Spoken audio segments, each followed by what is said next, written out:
welcome to the launch of the DC Solidarity Economy Loan Fund. We're going to ask that folks keep your mics muted when you come in and stay. There'll be plenty of opportunities for participation. We also want to invite you all to edit your name. We'd love for you to add pronouns, any organization you're attached to, and your location if you so choose. And just so you all know, at the end of the event today, we will, for those who make it all the way to the end, we will be raffling off a gift card to one of our locally collectively owned restaurants. So we'll be raffling off a meal for two. So we invite you all to really make the choice to hang out through the whole event. So that's just a little bit of housekeeping. And I guess I should just introduce myself. My name is Bianca Vasquez. Pronouns are she, her. I'm the program director here at BCI and will be one of your co-hosts for the evening. We have obviously my other co-host, and Jeff, one of our other co-directors, will be doing our acknowledgements and getting us into the space together. And just to say again, we are so happy that you all are with us today. Yes, welcome everybody. So we're Beloved Community Incubator. I want to take a moment here to first just acknowledge all of our staff who are present today. So if your staff, please raise your hand on Zoom. So I see Bianca here, I see Felix, Yannick, Medium, Arlene. So welcome everybody. Also want to acknowledge any advisory committee members who are with us right now. I'm not sure if anybody's on the call right now, but please raise your hand so I can see you.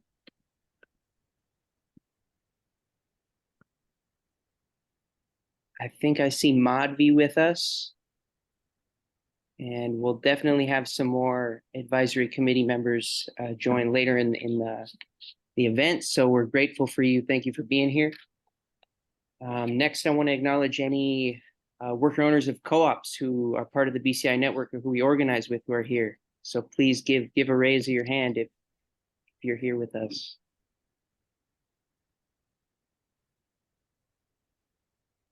I know Ray and Angelica are joining us in a bit.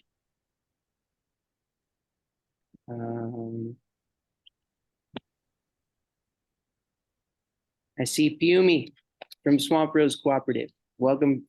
Thank you for being here. And last, I want to acknowledge our tech lead, Sophie Miyoshi, our dear friend, and also Callie, our dear friend, who is helping us out with a lot of the back end of running this event.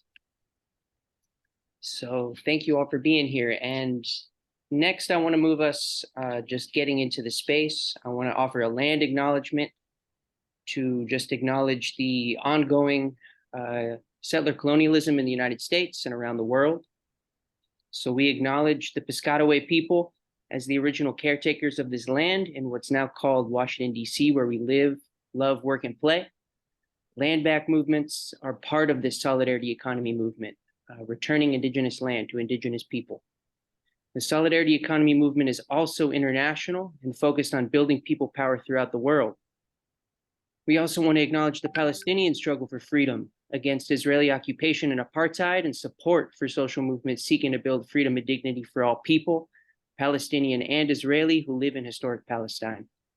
In the chat, we're sharing links for your learning about land back movements, the connection between Native American and Palestinian struggles, and a way to join a ceasefire now action in your community. So I want to take a moment to pause. Moment of silence to pause, just to hold this heaviness together before we move into the event.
Passing it back to you, Bianca.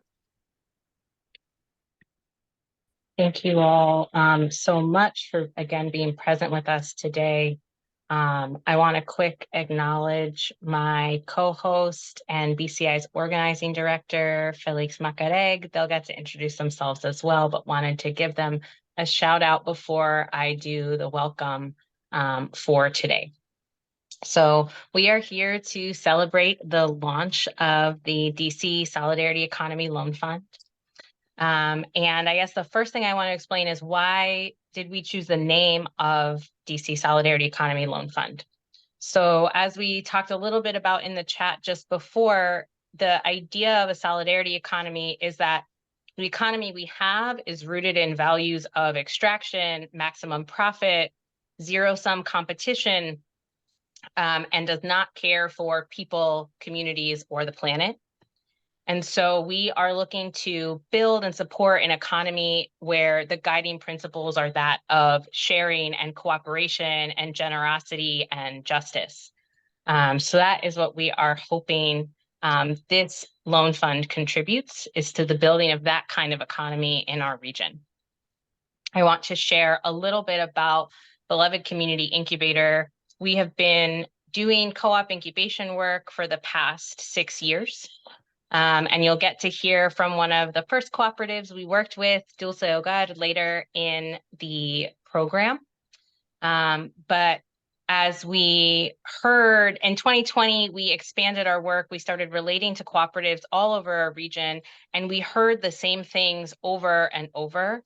Mainly that there wasn't enough pre-launch support for when you had an idea and you wanted to get something started. And the second was that access to capital was a barrier that was stopping collectively owned businesses and businesses that would benefit our community from growing and sustaining themselves and getting started. So Beloved Community Incubator, as an organization, we see ourselves as incubating a grassroots solidarity economy movement here in our region that centers and focuses on Black, Brown, Indigenous people of color, especially those that are working, poor and working class. So again, just so excited for y'all to be with us here today. And I just want to name that, and we'll just go to the next slide, please. And I want to talk a little bit more about the values that are underneath our work. And so when we think about capitalism, the idea around capitalism, and this idea comes from Ed Whitfield. So I just want to shout him out. He's not on the call today, but his photo is on the Zoom of Seed Commons and the Southern Reparations Loan Fund. That he talks about how what happens with capitalism as we have it today is that what should be a tool has become sacred.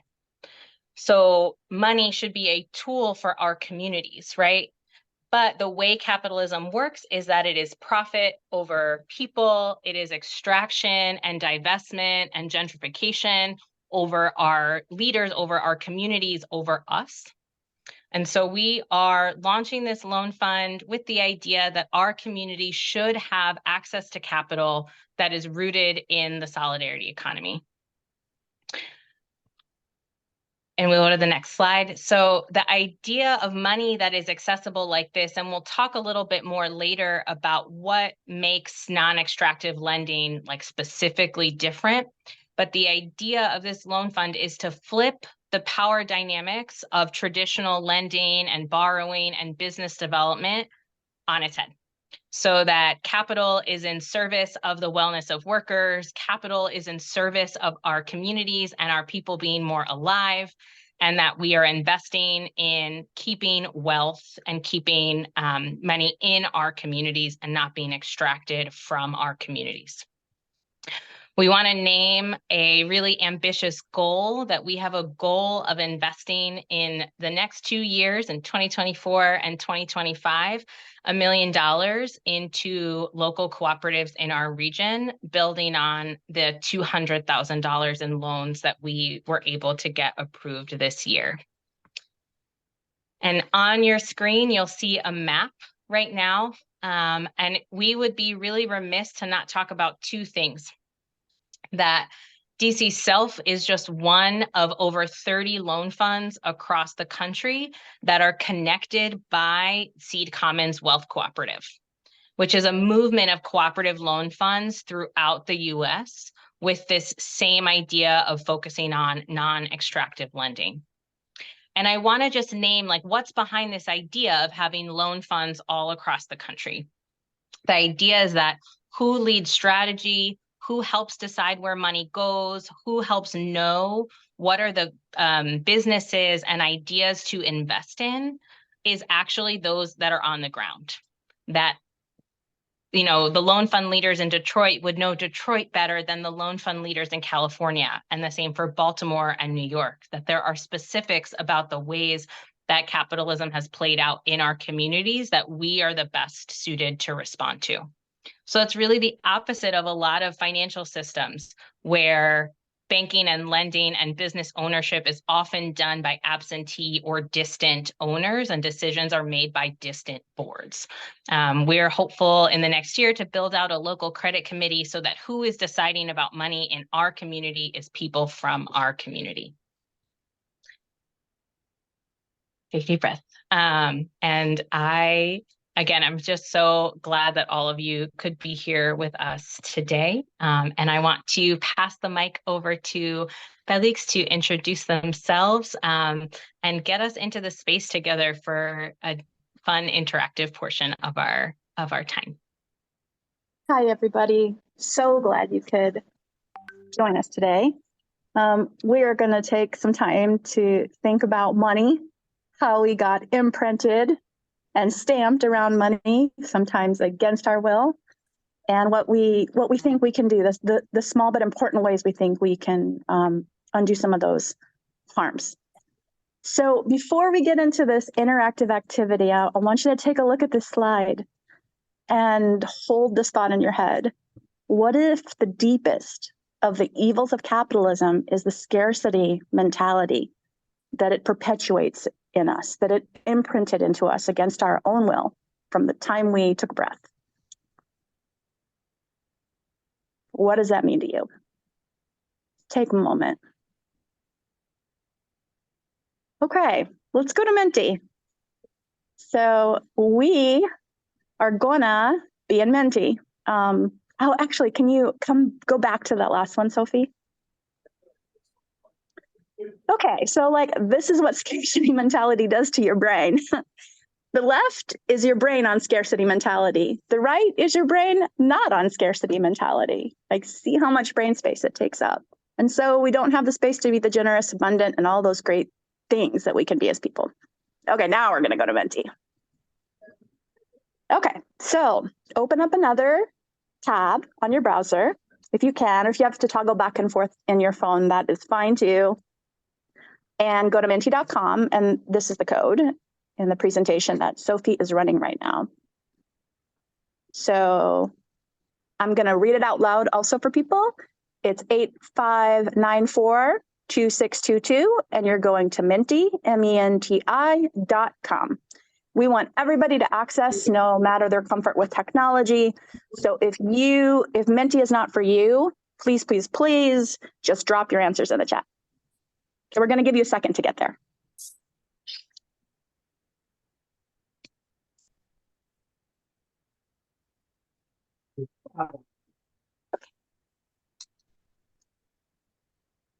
Okay. So as we're going to Menti, we're going to be looking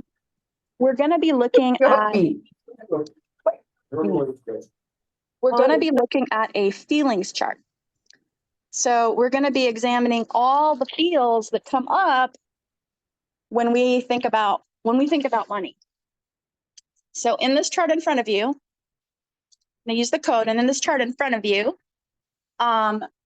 you can see a bunch of feels, right? You should be able to drop a little pin on this chart. Somebody's already doing it. I think most of us are probably going to end up, I know, like I'm going to end up on the red or the orange chart, side of the chart, if I think about how I ended up feeling about money as I was growing up. Now, they weren't all bad experiences, right? And we'll get to that in a minute. How did you feel about money? Okay, we got some yellows, we got some oranges. We're not in the red yet.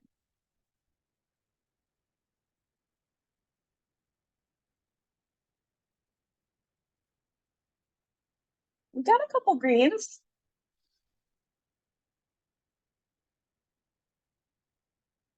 You know, green is not a bad thing. Again, if you're on your phone and you recently joined us, we're using Menti to get answers to some of these questions. That is the presentation you're looking at right now. You can scan the QR code if you're on 2 devices. So it's no surprise, right, that like we all have a lot of feels about money. Let's move on. Look at the next thing. Let's dig a little deeper into our own personal narratives about this. We're going to be hearing from some other people's personal narratives as well. So when you take a minute to think about it, who influenced you the most in how you relate to money? And if you can think of a sentence, a short sentence that has the person, the verb, like how did they influence you? And then a thing, the way they influenced you. So like my grandma did this with me. Like raise your hand so you can see the image in the bottom right of the screen. Y'all see that? Does it bring up warm, fuzzy feelings for anybody? Maybe not, but for some people I know it probably did. Like my grandma made me like feel very abundant about many things by cooking in her kitchen. So my grandma did teach me abundance. But also there are many people who have kind of negative feelings about particular people. I see Carly. Did the grandma thing vibe with you, Carly? I wonder if it did. So maybe your boss bludgeoned you with threats and made you feel really scarce about money and brought up that scarcity brain for you, where all you could think about was, are you going to survive? Yes, and this is again, we're still thinking about like who formed our earliest kind of like feelings about money.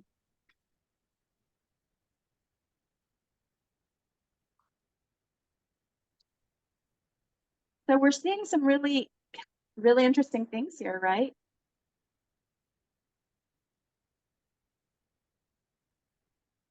Some people's dads had a mantra for life that was save, save, save.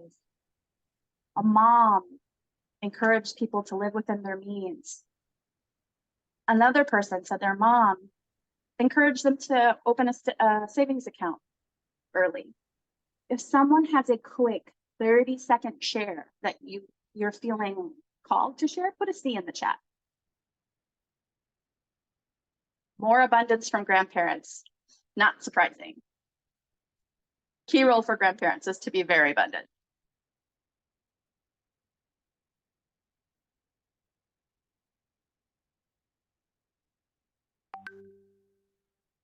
Yeah, there's just a lot of diversity in who shaped people, how they were shaped. So come on back. Come on back to the Zoom if you're still in Menti playing around. Still looking for some C's in the chat. Let's see if I've missed any. Okay. All right, if you're feeling called to make a share a little later, there might be an opportunity later as well. So it's no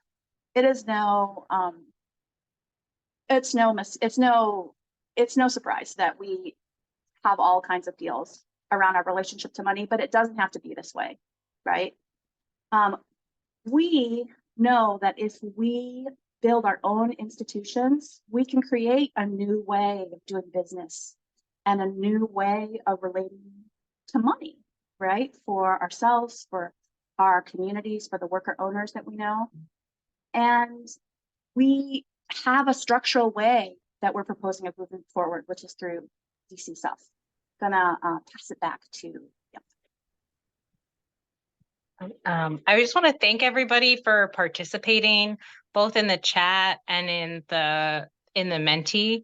It's just showed people have they're coming from all sorts of different places. And what I think we're proposing is that money, like power, can be neutral. It can be a tool. It can be used for good. And so that is what we are hoping to share with you all today, and to invite you into thinking about money and what's possible in our communities if we can use money differently. Bianca, real quick. Yes. Eric has a beautiful share in the chat. Can I read it out loud before we move on? Sure. Yes. So Eric shared something really sweet. He said, coming from a poor Jewish family in the old country, escaping pogroms, my grandfather struggled to make ends meet. Ethos came through to my dad, and anxiety about money can be intergenerational trauma. Who feels that really hard? Like, maybe you didn't experience a ton of trauma growing up, but that definitely can be passed down through the generations of your family. I see Veronica nodding. It's a tough one, but we're talking about solutions. So thank you so much for that vulnerable share. Jim says money's like manure, Bianca. It's better when we spread it around. Tomorrow's giving a +1 to multi-generational money trauma. Thanks for letting me read some of that out, B. Absolutely. No, thank you. It's all better when we get to participate. So we are going to have a few minutes of testimony from one of our long-term partners and worker owners. But I want to do two things. I want to name that this part of the program today will be translated consecutively, Spanish into English.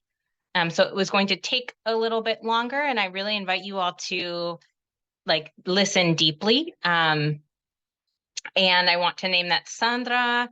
Shout out our amazing interpreter who is going to make accessible to y'all the beautiful testimony of Angelica. So I just want to click in with Sandra and make sure that she's ready. I'm ready. Amazing. Okay. So I have the joy and blessing of introducing Angelica Lopez, who I have known for now 10 years. And Angelica is a worker owner at Dulce Hogar Cleaning Cooperative, Sweet Home Cleaning Cooperative. And I have watched the co-op grow over the past 5 years. It was BCI's first incubation project, and also BCI's it was DC Self's first loan was to the cleaning cooperative. So I'm going to pass the mic to Angelica. So hola, Angelica. Voy a pasar la voz a ti. Para hablar, y después Sandra va a traducir. So. Adelante, señora. Pero estás en modo de silencio. Tiene apagado el micrófono.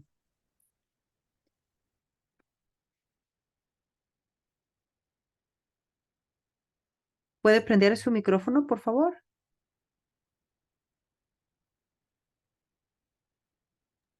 ¿Ahora me escucha? Si va a la parte inferior izquierda, ahora sí la escucho, sí, gracias.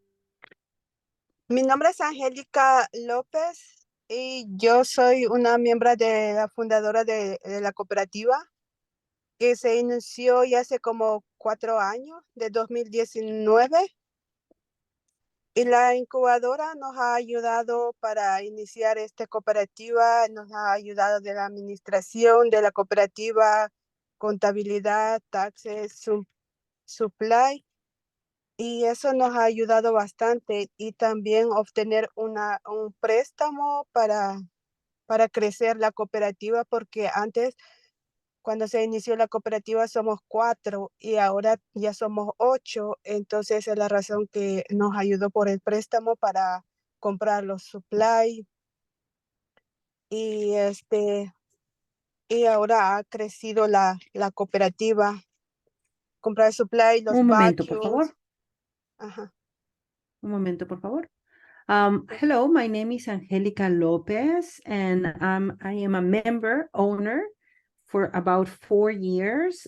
We started in 2019, and BCI has helped us a lot with administration, with taxes, with all kinds of supplies, with loans. We have grown a lot because we started with 4 members. Before we were 4 members, and now we're 8 members. And we have grown and we have benefited from that because the loan has helped us with supplies and vacuums. Adelante. Y eso es lo que nos ha ayudado la incubadora todos los 4 años, nos ha apoyado la incubadora, y también me ha cambiado la vida también, ya siendo dueña de la cooperativa. Yo puedo hacer mis horarios y puedo ir a dejar mi hijo en la escuela, puedo recoger, cuando dejo me voy a trabajar y ya salgo de mi trabajo, paso recogiendo, tengo esas oportunidades para recoger mi hijo. Y también lo que me gusta de la cooperativa, que yo estoy ganando lo justo, en cambio de las compañías antes, que yo estoy dando cuenta ahora, antes pues no se puede pedir un permiso allí, sino que lo que te dicen, si pide uno permiso, pues ya puedes agarrar tu día y ya no regreses. Si quieres trabajar, pues si no, pues ya no hay trabajo para usted. Ese es el único que ellos saben decir a uno, y también ponen más trabajo y menos pago. No sé si lo va a Un traducir. momentito, por favor. This is how we've been benefited. We've been helped by the incubator from the beginning. It's been very helpful for me because it's changed my life. Now that I'm owner of the Coop, I have a lot of more agency. I can schedule my own hours, and that allows me to take my kid to school. I can pick up my child from school as well, because I can go and pick him up and do the things that I need to do. I also I want to say that I'm being compensated fairly. Before it wasn't like that. Before I had to ask a request for a permission, and sometimes they tell you, if you want a permission, then take the day, you don't come back to work. And that's all they can tell you. They used to tell me that kind of things. And also, they didn't pay me. They give you more work, and they didn't pay me more. They pay me less. Adelante, señora. Esa es la diferencia que lo he visto de la cooperativa. Entonces veo la cooperativa es mucho mejor que las compañías. That is the difference I've seen from the co-op, and the co-op is much better than a company. Creo que eso es todo lo que yo tengo que decir.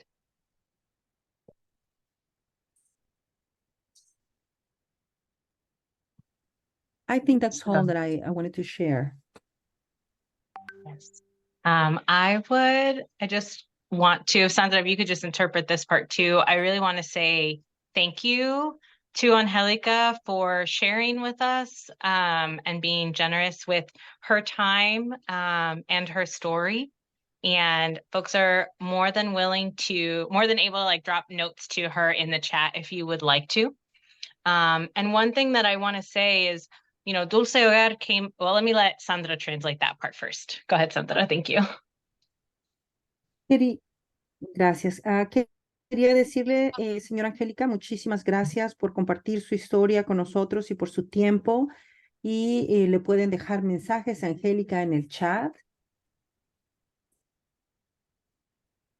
And I would like to say that when Dulce Hogar came to be, it came out of community listening, and the things that people shared were a desire to have more control over their hours, be able to participate more in their children's lives and at their children's schools, to be able to have a just wage, to not have to worry about wage theft.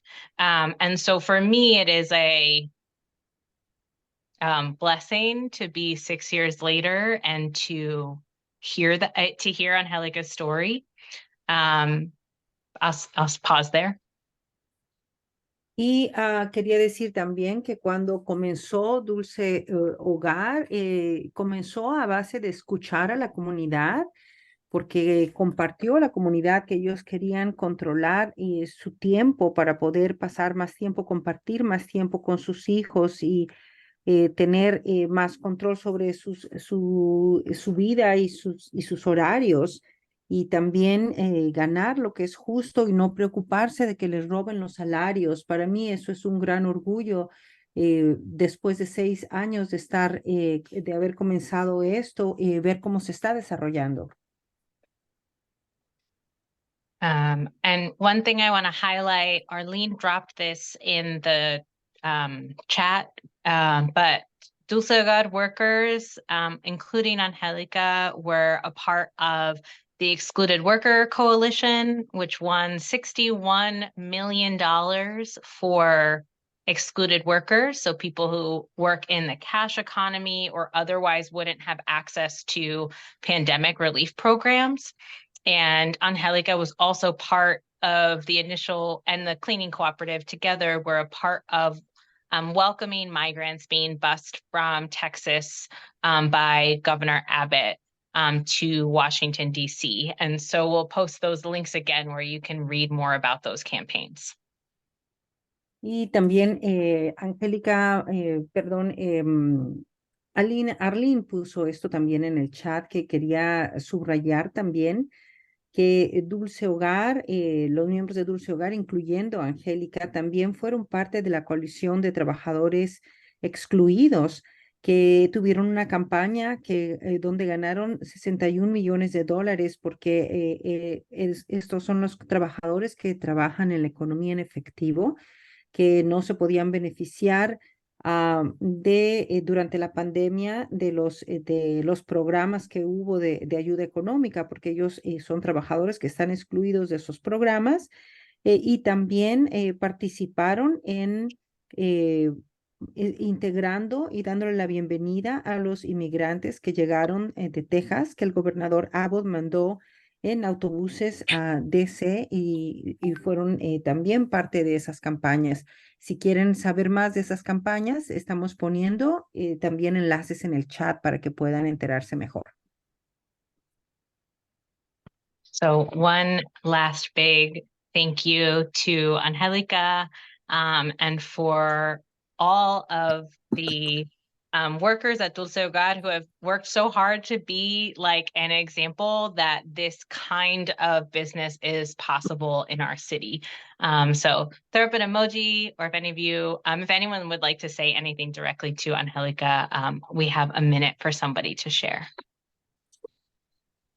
Entonces queríamos agradecer mucho a Angélica y a los otros miembros de Dulce Hogar, porque han trabajado muy duro para dar el ejemplo de que este tipo de negocios son posibles en esta ciudad.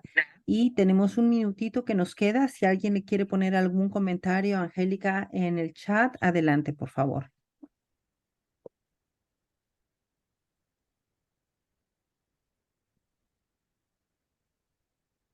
so young. That was inspiring. Can we come off of mute and give her a round of applause? Eso fue una gran inspiración. Si pudiéramos darle un gran aplauso, por favor.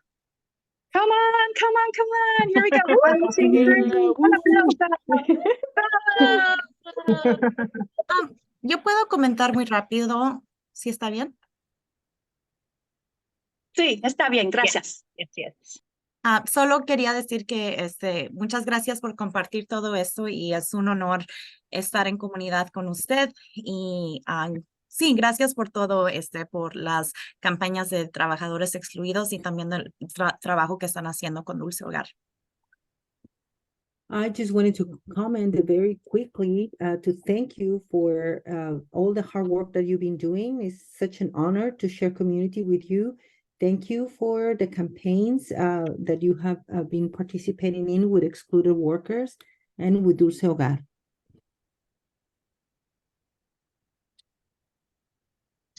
Angélica, es Tamira Benítez, no sé si se acuerda de mí, trabajé con usted en el 2011 en el Norwood Tenants Association, antes que fuera una cooperativa. Es un gusto y es un placer escucharle y ver todos sus triunfos y ver de que usted sigue siendo la líder que siempre ha sido. Angelica, thank you so much. It's such an honor, such a pleasure to hear from you. It's Tamira Benitez. I am the tenant organizer that used to work with you at the Norwood Tenants Associations before it was a co-op. Such a pleasure to see you still being the leader that you have always been. Thank you so much for everything.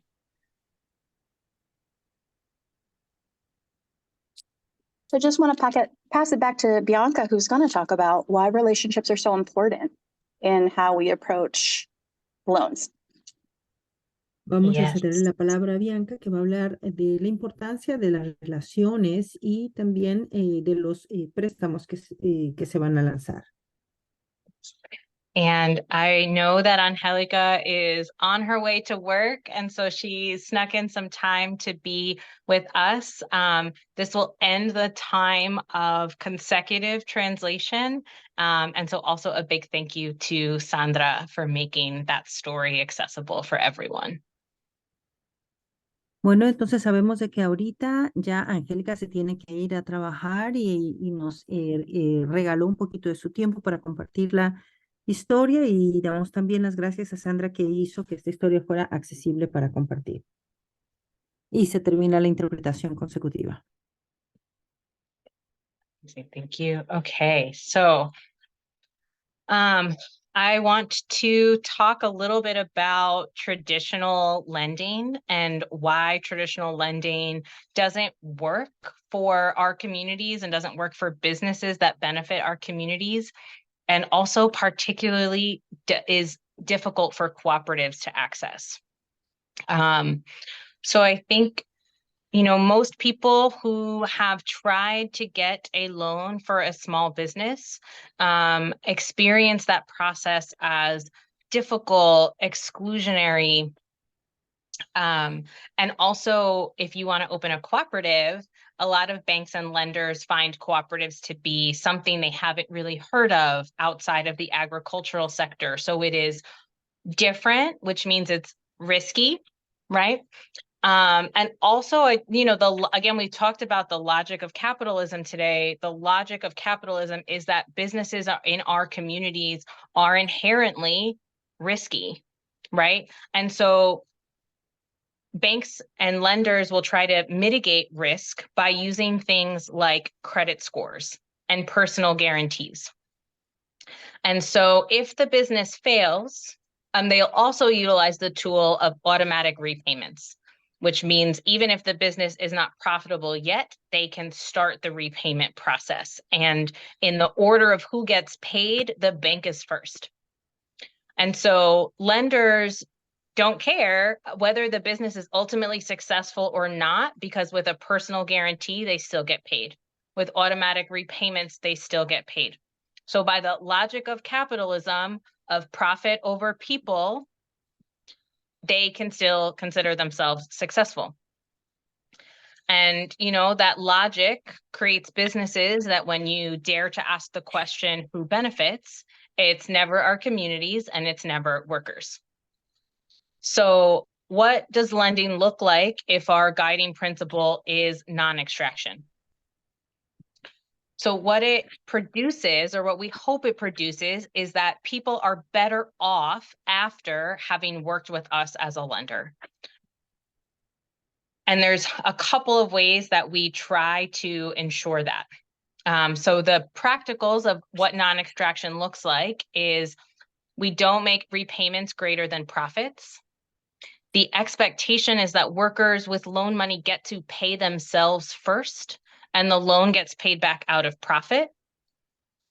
There's no personal guarantees, which means you're not signing over your personal bank account, your car, another asset to be able to access the loan. And there's no credit scores from the owners of the business. So somebody I know is sitting in their house asking, like, then how do you decide if you're using none of the things that traditional lenders use? How do you decide?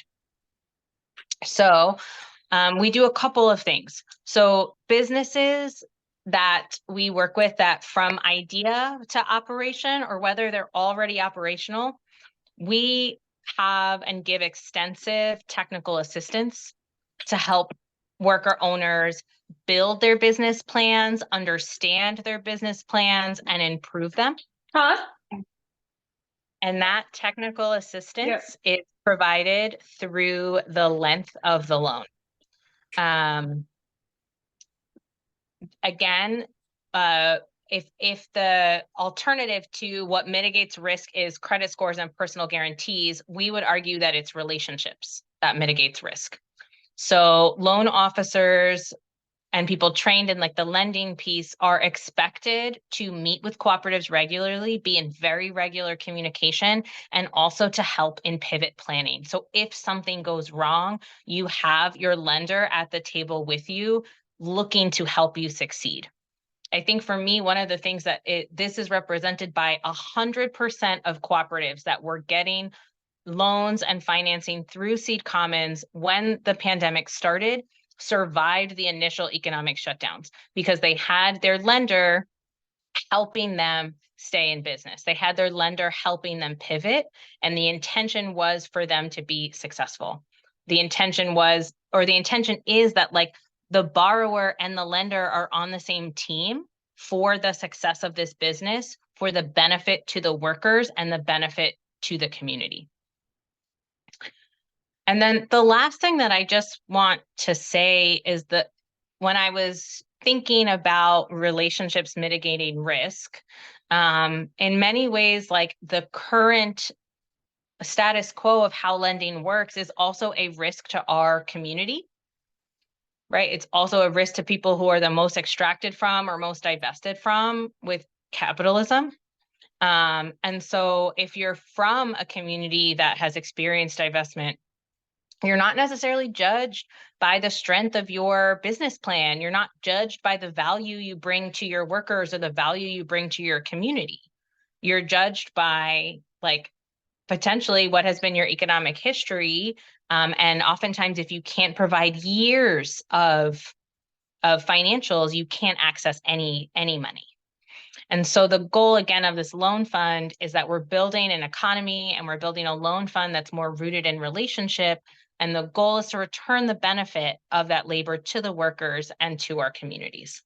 And I will say, when I heard that idea of relationship mitigates risk, I think about that and how it is applicable all across my life and not just in business. Of we are more successful the more we are in relationship. And I want to pass the mic back to Felix because we are going to engage with you all in thinking about what could be possible in our communities with the success of the loan fund, but also with the success of our communities. So I pass the mic to them. And yes. Thanks so much, Bianca. Okay, we're about halfway through, so let's take a little stretch break. If you feel comfortable, turn on your camera. Just real quick, 1 minute. If not, you can stay off camera and just do this with me as we go along together. So If you had a day that made you feel stressed, anxious, or sad, make yourself into the tightest, tiniest ball possible. Squeeze your face. Wrap your arms around yourself. Squeeze yourself into the tiniest ball. And let it go. And expand as a starfish, as big as you can. If you started the day as some kind of starfish, be a starfish, be as big as possible. Stretch, stretch, stretch, and contract. And we're gonna all do that one more time. Expand, contract. And we're gonna expand one more time because we're gonna go into big dreaming. Expand together. All right. Gosh, I didn't get to see you all being goofy on this call. I'm a little disappointed. No, not disappointed at all. Just kidding, people. All right, so some of you were at the BCI Regional Network convening. It was way cool. Sophie's going to show us a cool picture of it. Because we like to be able for people to use all their ways of being intelligent. All these groups that you see plus more were able to draw their visions and together and with a graphic scribe. So let's go there and look at that. I'm going to just give you some space and let you zoom into this picture. So like expand it on your phone, zoom into it in your computer, check it out, because this is like what happened with over a dozen groups from all over the region. And we had friends from Baltimore come to join us to like paint a picture for us and hold space for us to think about what would be possible in our communities for community controlled endeavors and businesses and co-ops if access to capital and resource were not an issue. If there had never been decades, even hundreds of years of intentional racialized capitalism keeping people away from access. How big would our dreams get to be?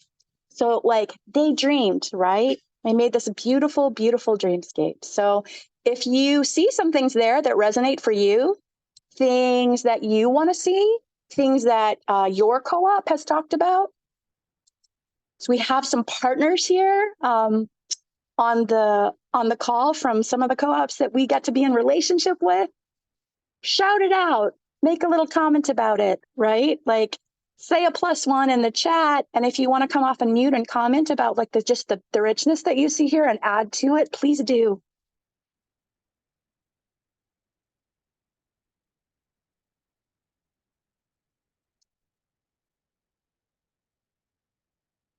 Oh yeah, I see Patty like giving praise to a legal collective. I know we have some lawyer friends on the call. Wouldn't that be cool? Right?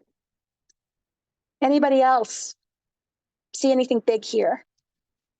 Anybody else have any thoughts about what might be missing? Okay, well, hold that thought because we're going to go to the next slide and we're going to play a game together. Yes, I see bookkeeping, research partnerships being shouted out, elder care from Michelle, David talking about language and cultural exchanges. I totally want to do that, David. The nerdy researcher in me wants to be part of a research collective. Oh my God, so much fun. Sophie wants to see a restaurant co-op. So do I, former restaurant worker. I want us all to be the owners of a restaurant. Like postpartum and doula care. Ooh, I wish I had that. And from a death doula herself, Veronica, like, you know, we need that. I wish I had somebody to like walk me through the process of grieving. Okay, let's go to the next thing. We're going to play a fun game together because let's dream. So if we're going to be building an economy based on democratic ownership where people can really live in dignity, right? We're going to create the infrastructure so they can do it. So what can we make with the DC self, right? Once again, go back to that tab that you opened from Menti. The code is big on your screen. And we're going to make a whole cloud of words about the sorts of businesses, the sorts of cooperatives in our ecosystem that we would see if access to capital were not a barrier. So what kind of co-ops would you like to see in your community if access to capital were not a barrier? Go wild.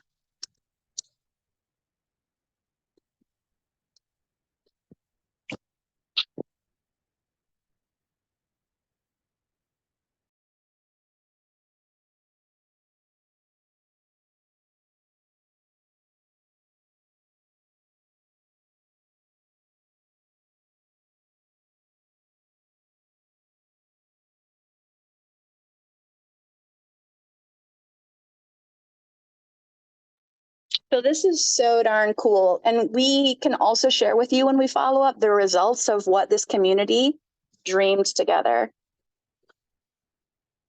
So exciting to see this, like our dreamscape here online build.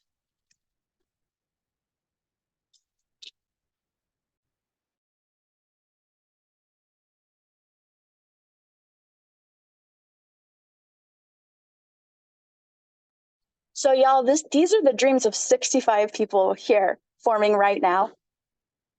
I see people continuing to add. This is not just an online exercise. So part of our model, as Bianca said, is the people who are the most and directly impacted and have a stake in how the solidarity economy locally should turn out are the ones who we think should shape the vision moving forward. The BCI network did that with us in person, and we're just going to add even more data to the sorts of things we heard from our network partners this summer to help us build our plan moving forward for the next several years around our organizing agenda.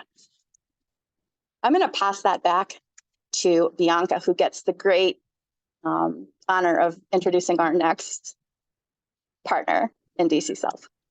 Amazing. Last call for contributions on that Menti slide. It is growing. I keep screenshotting it thinking that we're done, and it just kept growing.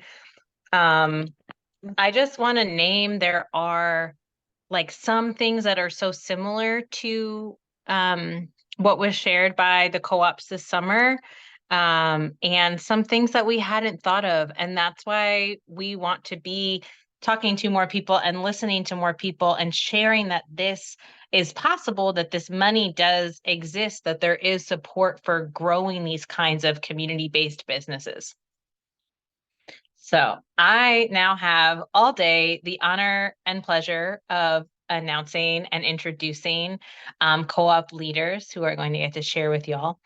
So I am introducing Ray from Throneless Tech. Ray has been a worker owner at Throneless since 2019. They're a former organizer of DC Dyke March, Migrant Mutual Aid, and DC Cop Watch. And they have been really active in the past few weeks, organizing for a ceasefire and towards a free Palestine in Jewish, multi-faith, and non-religious spaces. So they're really dope, and I'm so excited to introduce Ray to you all. Wow, thanks, Bianca. Also, this picture makes me so happy because it brings back a really sweet memory of when we were a 3-person co-op not that long ago. And we are now a 4-person co-op, partly in thanks to the loan that we got from DC Self. So yeah, like Arlene said in the chat, Throneless is like a queer, values-driven worker co-op. Like I said, we're now a 4-person co-op. 3 of us are software engineers, and 1 of us is a project manager, and we are all member owners of the co-op. So it's been a really cool journey to build and grow this. It started as just me and Josh, who is kind of leaning over like this in the picture, and then we hired Harun a couple of months, probably like 6 or so months later. And then just a few months ago, we hired Morgan, who's our 4th person and our first project manager. So it's been a really exciting journey. I'm also just going to look at some notes while I'm talking, just so I remember the things that I wanted to say. But yeah, so when Throneless has been a part of the BCI network for a while, which has been really, really awesome and just like a lovely experience. One of the things that Throneless really values is care. Like we're very like care driven in the way we interact with each other and the work we do.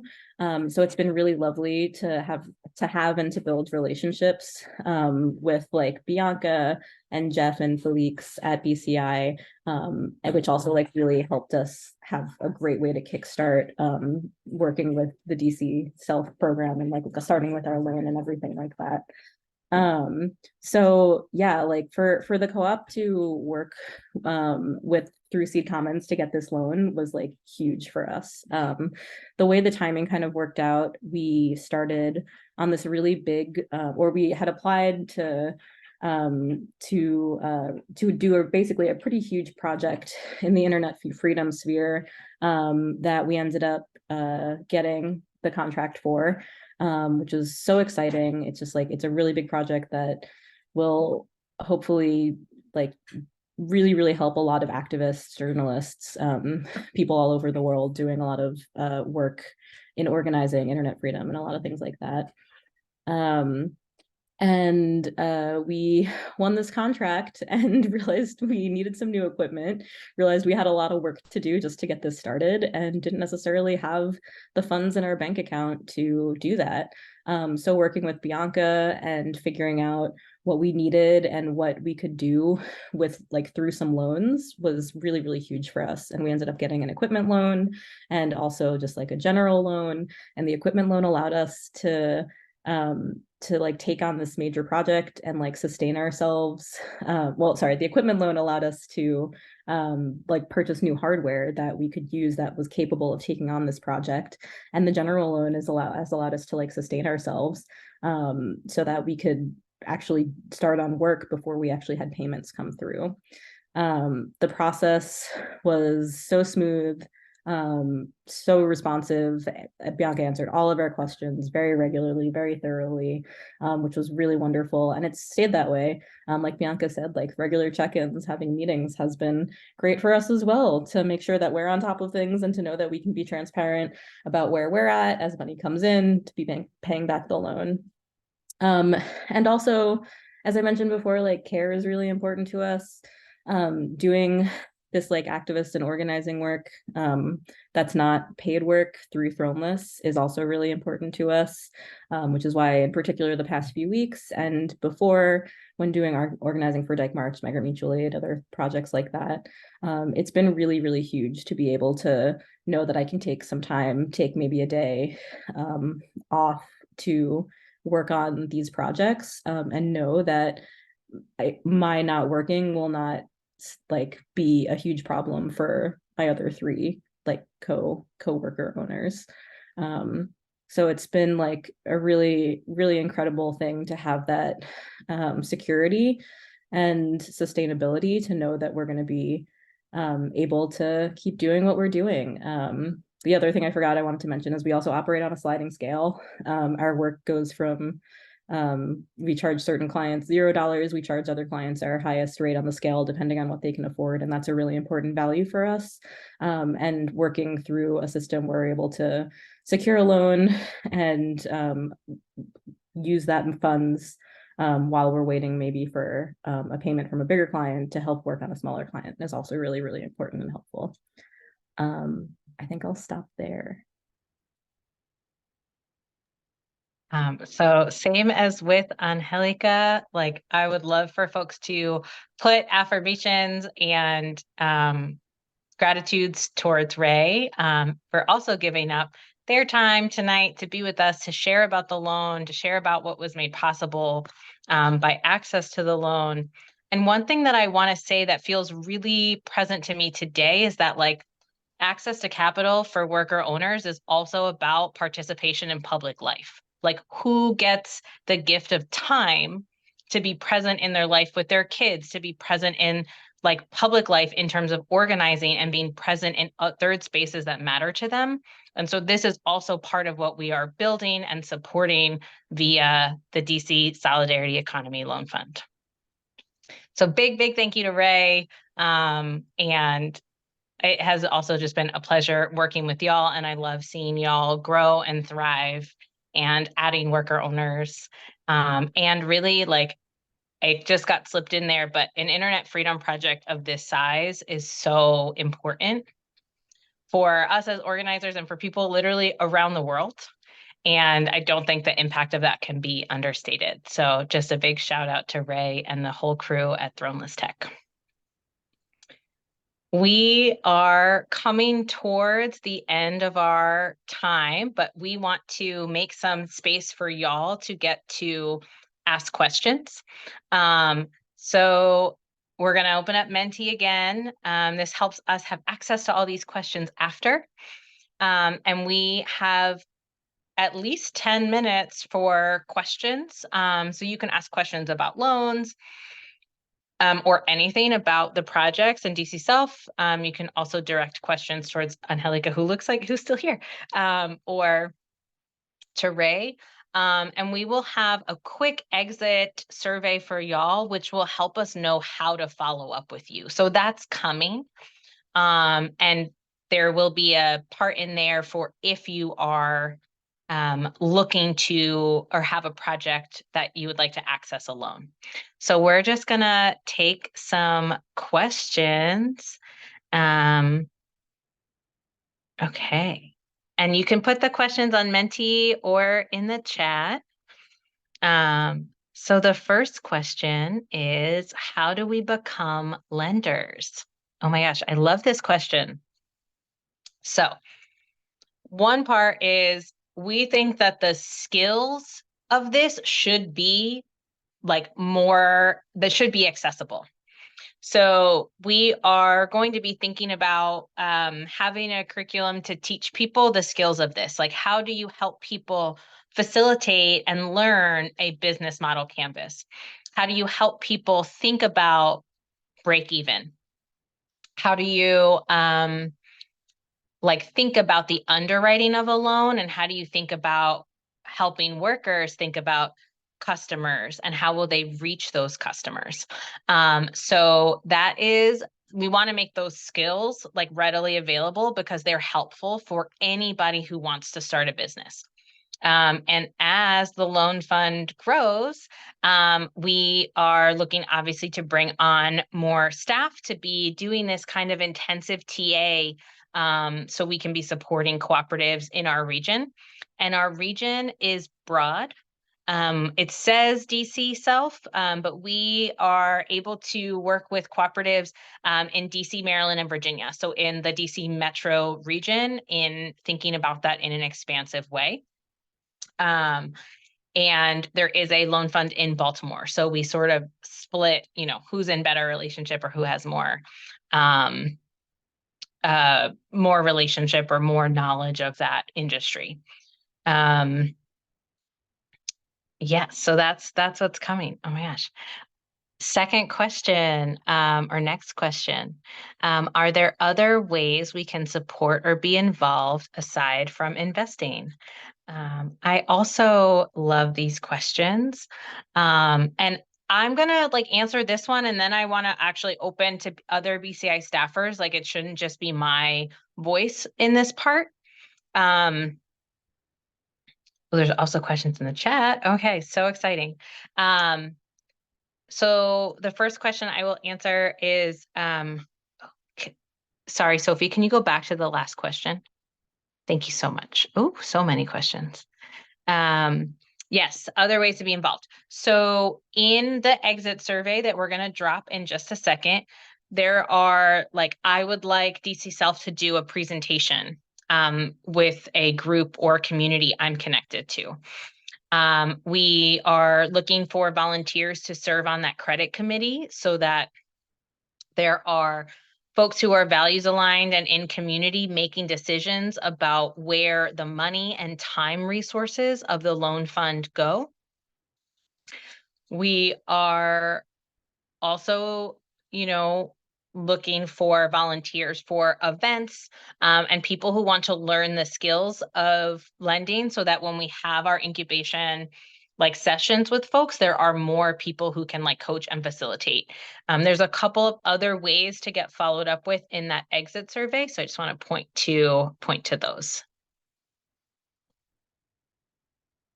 Okay. If someone is interested in potentially exploring this path, do you also support with the visioning process and of a potential worker co-op? So this is a great question.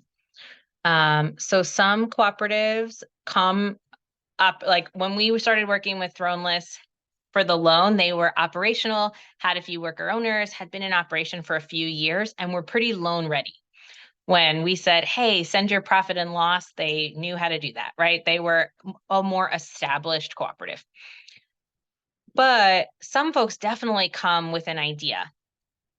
And in the new year, we are looking to host like incubation, like an incubation curriculum where groups of people who were interested would be able to come together and kind of take on those visioning steps together. What kind of business do we want to run? And all of the kind of associated other decisions that come with starting a business. I want to just pause and ask any other BCI staffer if they have comments about those, or if someone else wants, Felix, if you want to take a question or two. I was also thinking Jeff might want to as well. Yes. Yeah, I was going to take that one. Because we see incubation as a long arc. It's, you know, it can be, we can work with you. We can work with like folks from idea to operational, and there's just different streams you would go into. And because we will partner with you for multiple years, you'll end up most likely working with us on an organizing campaign in the future. For example, like many members of the BCI network ended up participating to help the street vendors decriminalize street vending. So we've focused here on the loan fund, but we do other things like co-op incubation and TA. We do legal assistance, and we're making longer term plans to build out a regional network agenda. So like wherever you come to us, we meet you where we're at, and there are different places and programs where you can engage more deeply and less deeply, depending on what makes most sense for you.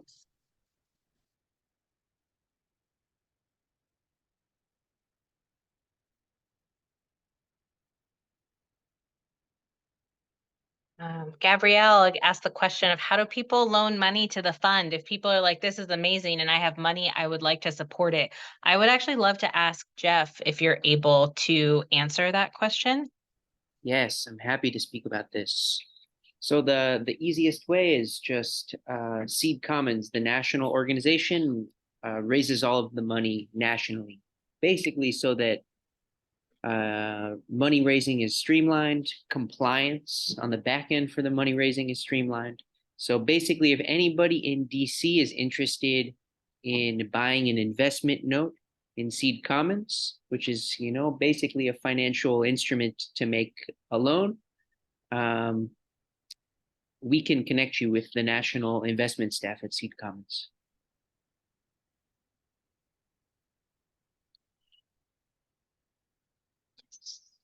Great. There was one more question. There's two questions about about property, including one. So can BCI provide or DC Self provide loans for cooperative property development? And there's another question specifically about warehouse space that I think we'll answer after. Also, then we'll probably close out, but in the exit survey, there's places to ask questions as well. So does DC Self and Seed Commons do real estate? So there's a few different answers to that. So in recent years, and I invite Felix and Jeff to follow me up, but in recent years, Seed Commons has started also helping worker cooperatives buy the buildings that they operate out of, as one example of doing real estate. Another example of doing real estate is there have been collective purchases of like mobile home parks that have larger numbers of tenants. That's particularly, I can think of easily in Asheville. And, you know, DC has the complication that land has become very expensive. So there is potentially a campaign or potentially some interest in exploring, like, what does TOPA rights mean when land has become so expensive? TOPA being the Tenant Opportunity for Purchase Act, which gives tenants like the first right of refusal to buy their building if it goes up for sale. So those are, and I will say some of those things, you know, we're also learning and growing and just getting started. And so some of those more complicated loans might be further down the pipe for us, but it is not impossible, and it just depends on the scenario. And Jeff or Felicia, do you have any additions to that?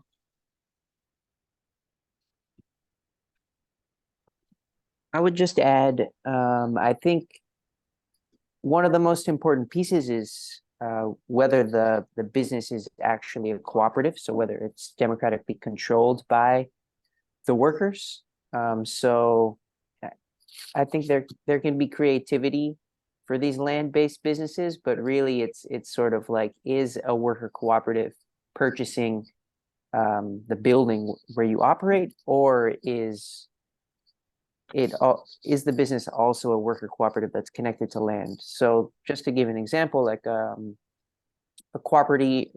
property management company, I think Seed Commons would definitely be interested in funding that business if this was like a cooperative property management company. So everybody who did the work for the property management company were worker owners, or some large amount of the workers were worker owners. So I think that is what would be important in the loan process. Thanks, Jeff. And then the last question we're going to take for the day is the question that asked about, there was a question of, would DC Self be able to work with a group that was doing bulk purchasing? I don't know if that's possible to pull that up on the Menti, but if someone were interested, would Seed Commons lend money to obtain warehouse space to store materials for co-ops and independent businesses bulk purchasing from and for the region? I think that Jeff, I keep deferring to you, but I do know that Seed Commons can lend to purchasing cooperatives, and has and can.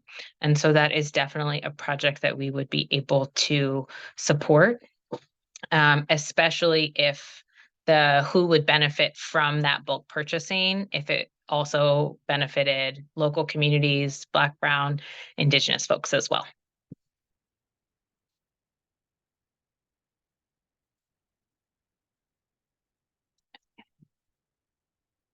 Perfect. So we are going to drop, we're closing out for the night, but we are going to drop this exit quiz, and I'm going to pass to Felice to just walk through that really fast. But this is for everyone. It would be really helpful for us if you would fill it out.